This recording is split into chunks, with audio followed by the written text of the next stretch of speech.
Hello बच्चों, हमारी class third की इंग्लिश की नई बुक आ चुकी है जिसका नाम है संतूर। और आज हम इसकी यूनिट 1 स्टार्ट करते हैं, फन विद फ्रेंड्स। इसमें सबसे पहले एक पिक्चर स्टोरी दी गई है, तो आइए पढ़ते हैं इसको। यहाँ एक पिक्चर दिखाई दे रही है। इसमें एक डक है और एक हैन है। डक का मतलब आपको पता है बतख, और हैन मतलब मुर्गी। तो यहाँ पे डक और हैन जो हैं वो आपस में बातचीत कर रहे हैं।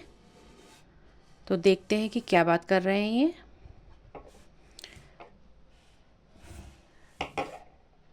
Look at this picture story.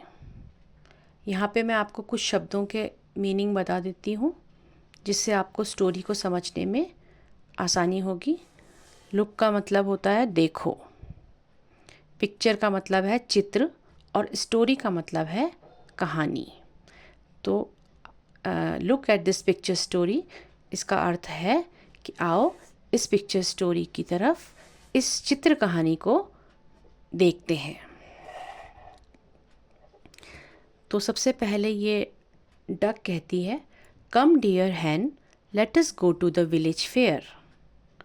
ये हैन को कहती है कि प्यारी हैन, आओ हम विलेज फेयर में चलते हैं। विलेज माने गांव, और फेयर का अर्थ होता है मेला। तो गांव में कोई मेला लगा होगा, तो डक उससे कहती है, बतख कहती है मुर्गी से कि चलो प्यारी मुर्गी, हम मेला देखने चलते हैं। तो हैन उसको जवाब देती है कि all right, let me bring my chicks. तो मुर्गी कहती है ठीक है, लेकिन मैं अपने चिक्स को अपने साथ लेकर आती हूँ।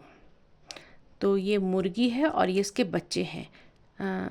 मुर्गी के बच्चों को कहते हैं चिक्स, और हिंदी में कहते हैं चूज़े। तो इंग्लिश में कहते हैं चिक्स। तो मुर्गी कहती है कि मैं अपने चिक्स को लेकर आती हूँ। और ये डक है और ये डक के बच्चे हैं। डक के बच्चे को कहते हैं डकलिंग।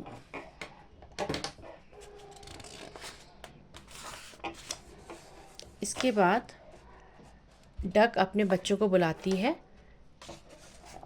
कम डकलिंग्स, लेट अस गो। तो डक अपने बच्चों को कहती है कि चलो आओ हम चलते हैं। We have reached the stream. ये बच्चे कहते हैं कि हम स्ट्रीम में पहुंच गए हैं। स्ट्रीम का मतलब होता है ये जलधारा, नदी ये दिखाई दे रही है ना, इसको कहते हैं स्ट्रीम। तो ये बच्चे कहते हैं कि हम नदी के पास पहुंच गए हैं। अब क्योंकि बतख तो पानी में तैरती है, पानी में रहती है, तो लेकिन ये मुर्गी जो है वो पानी में नहीं तैर सकती। तो ये मुर्गी का जो चूज़ा है वो क्या कहता है, I can not swim, how shall we cross the stream. वो कहता है कि मुझे तो तैरना आता नहीं। स्विम माने तैरना, स्विम का अर्थ होता है तैरना। तो वो कहता है कि मुझे तैरना नहीं आता। How shall we cross the stream, तो हम नदी पार कैसे करेंगे। ठीक है, वी माने हम, क्रॉस माने पार करना। तो वो बोलता है कि हम नदी पार कैसे करेंगे। तो अब डक सोचती है और कहती है, आई हैव अ प्लान, कि मेरे पास एक प्लान है। प्लान मतलब योजना, मेरे पास एक योजना है।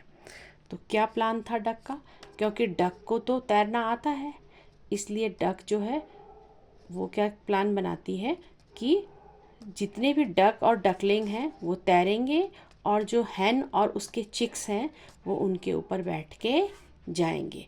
तो ये डक के ऊपर हैन बैठ गई, और ये डकलिंग जितने भी थे उनके ऊपर ये चिक्स जो हैं चूज़े, ये बैठ गए, और इस तरह से उन्होंने नदी पार की और वो विलेज फेयर में पहुंच गए। तो ये थी हमारी पिक्चर स्टोरी। ठीक है, तो आप लोग इसको पढ़ेंगे और इसको अच्छे से समझेंगे। Thank you.